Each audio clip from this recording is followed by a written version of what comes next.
Oh yeah! What's up, guys? Now it's the next day, and we left off on taking the tie rod end off. I was looking at all the parts and just looking what I was gonna have to run into, like mocking this up. And one thing I noticed, I was taking some measures. This is roughly 1/4. This is 3/4, and I think I'm gonna have problems with the bolt running in and hitting the back of the rotor, which is no bueno. I was gonna mock up the angle kit, but I ran into a problem. The original strut is only made for the original knuckle. As you can see here, how it has like this unique shape, like, and it curves inwards. The FDF fab angle kit, it's just, you know, straighter, and also this bottom hole is to the right more. I'm gonna have to install the coil. I have a pair, I have the rears as well, but just the front to do the angle kit. These are a pair of reaction coils, which are actually a pretty solid brand. I got these off of my buddy that also has a Genesis. Shout out João. All we gotta do is basically drop the sway bar, remove these top 3 bolts on both sides. This whole strut should just fall right out. Alright, finally got it out. This is what I had to do. The bolt itself just kept spinning, so I wedged. When it was installed, I just wedged a good old vice grip. This one just happens to be from the 50s. And I just wedged it right here and clamped down while I removed the bolt, and it worked smoothly for both sides. Also the sway bar right there. We got a surprise for new goodies that are going on, but for now I just relocated them on both sides. Up next is the strut itself. So to remove these, I'm just gonna loosen them up. I'm not gonna completely remove them. Just wanna get them loose and then get a hand underneath, and then I'll remove the rest of it. Alright, so you can't see, but I'm holding the strut itself. I'm just gonna remove.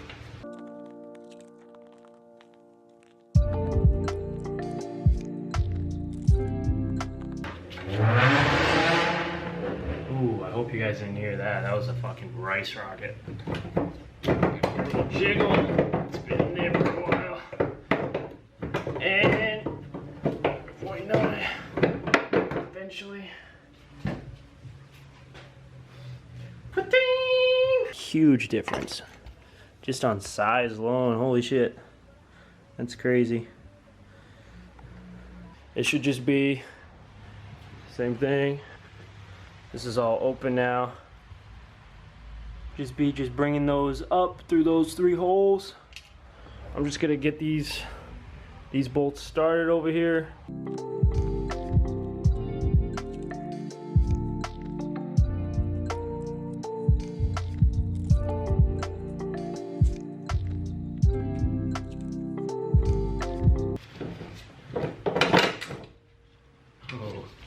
That would have been bad.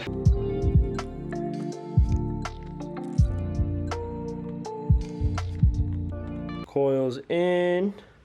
Gonna do the same thing to the other side. I think it's gonna work now, but fingers crossed, because I need it. Okay, so both coilovers are in. I'm gonna start by getting just the top started. Just throw a bolt in there so it can hold most of this weight. Then I'll try to finagle the lower and the upper piece into, where is it? Over there. And this one's a little hidden, oh, right there.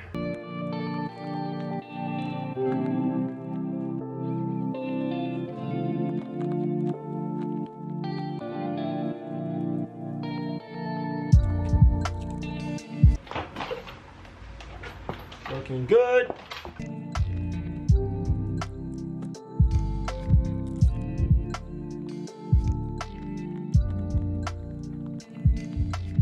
Alright, so you guys are just gonna keep watching me struggle with this, which is fine.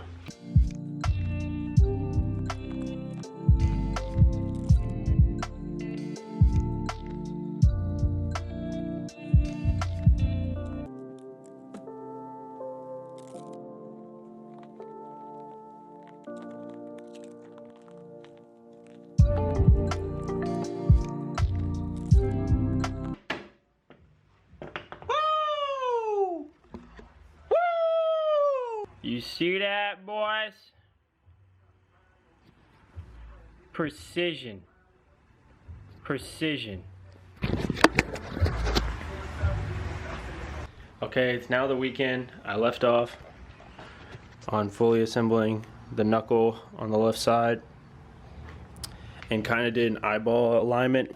And I did it, which is kind of different. Never seen anything done. I don't even know if this is gonna work. It's just to get to the shop. So I just did it by eye. I'm gonna match it to the other side. Hopefully it drives sort of straight and I'm not like crab walking down the road.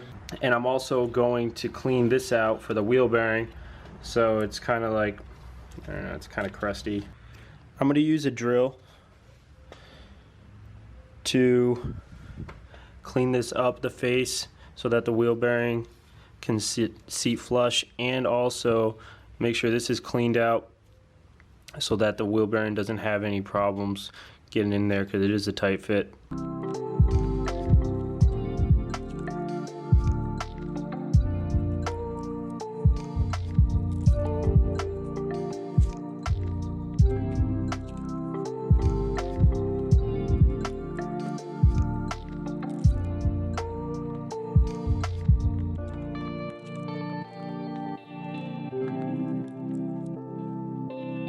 How much cleaner it is. Should have no problem now. Sliding in there. And now I'm going to do the same thing to the axle. So this is where the wheel bearing slips into the angle kit. And this has obviously seen some better days since it was on Crusty Boy right there. So I'm going to use the drill and some other hand tools and try to just get most of this like surface rust off.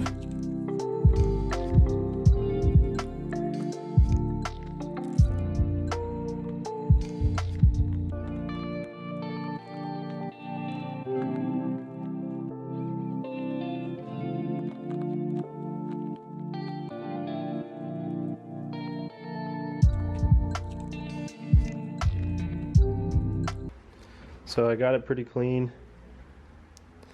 As you can see, the face where it mates the kit is not rusted anymore, and it's pretty smooth. And then these grooves, I cleaned them out the best I could. It's not going to be perfect. Yeah, I'm gonna have to break this off. There's no easy way of saying it. You just got to snap it off. All right, so I grabbed the nearest tool.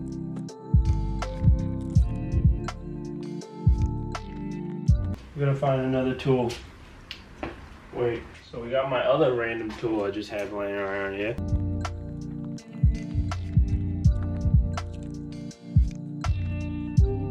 Hold on. Oh, we got a secret weapon. I have to do it. I'm just gonna send it, you know? These little things start playing with me, and that's it. Just gonna do it. No, I'm just playing. Just get one of these. I'm not idiots. Fill out my 1950s Vice.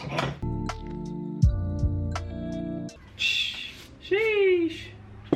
Look at this, boys. That perfection or what?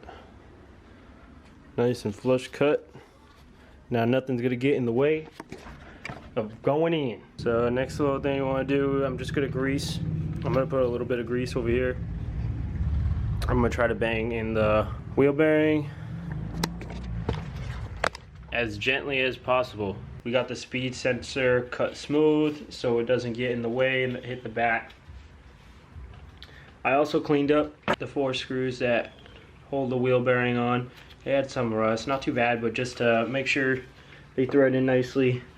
You're also gonna need some Loctite so those bad boys don't ever get loose on you.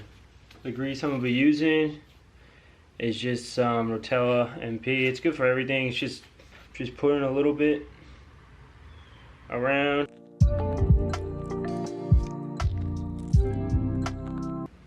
Now it's just lining it up and giving it a few whacks.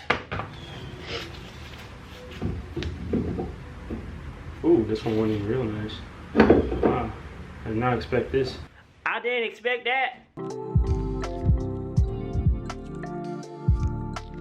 Trying to get it in as straight as possible and not focusing on just one corner.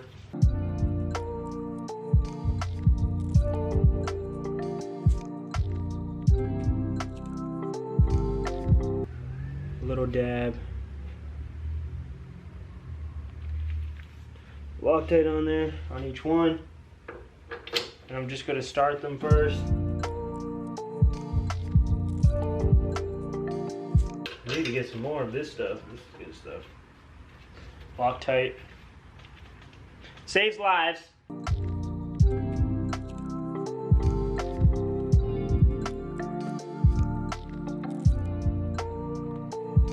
A 17 on a ratchet. I'm just gonna snug all the screws down with this and not just hitting it with the big ugga.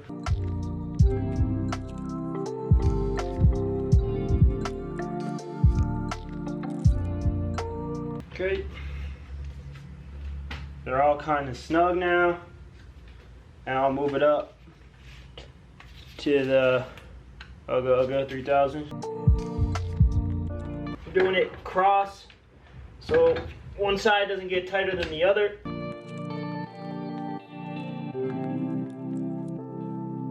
That's all it is. Look at that. Wheel bearings on. Everything else is snug down. It's all good to go. Now, moment of truth. Gonna throw a wheel on real quick. Let's do it.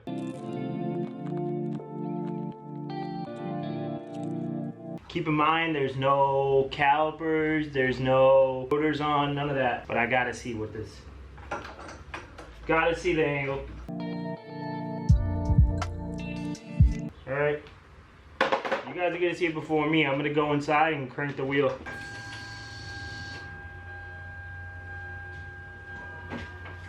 Oh my God.